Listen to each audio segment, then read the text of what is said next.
Hi friends, இன்னைக்கு ஆடி ஒன்றுங்கிறதுனால என் பையன் விக்ரம் வந்து தேங்காய் போட்டு தேய்ன்னு தேய்ச்சிட்டு இருக்காருங்க. எங்கள் பகுதியில் தேங்காய் சுடுற பண்டிகை வருஷம் வருஷம் இந்த மாதிரி தாங்க சிறப்பாக கொண்டாடிட்டு இருப்போம். இதுக்கு என்னென்னா, தேங்காய் நல்லா தேய்ச்சதுக்கப்புறம் அதில் ஒரு துளை இட்டுட்டு அதில் பச்சரிசி, அவல், பாசிப்பருப்பு, எள்ளு, பொட்டுக்கடலை இது எல்லாத்தையும் சேர்த்து அந்த துளைக்குள்ளே நல்லா சொருகி நல்லா உள்ளே இன்சர்ட் பண்ணிவிட்டு அதில் இந்த அலிச்சா குச்சி இருக்குது பார்த்தீங்களா, அதில் மஞ்சள் தடவி அந்த குச்சியும் அதில் நல்லா சொருகி விட்டுட்டு தேங்காய் ஃபுல்லாக நல்லா மஞ்சள் தடவினதுக்கு அப்புறமா விநாயகரை நினச்சிட்டு அந்த தேங்காயை சுட ஆரம்பிச்சிட்டாங்க.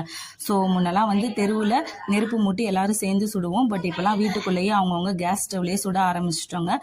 இப்போ எதுக்காக இந்த மாதிரி தேங்காய் சுடுற பண்டிகையை ஏன் இந்த மாதிரி கொண்டாடுறோம் அப்படின்னா, மகாபாரதத்தில் வந்து அதர்மத்துக்கும் தர்மத்துக்கும் யுத்தம் ஏற்பட்ட போது தர்மம் தான் ஜெயிக்கணும் அப்படிங்கிறதுக்காக மக்கள் எல்லாருமே விநாயகர்கிட்ட இதே முறைப்படி இந்த மாதிரி தேங்காயை நெருப்பு மூட்டி வேக வச்சு அந்த தேங்காய் விநாயகருக்கு பிரசாதமாக வச்சுருக்காங்கங்க.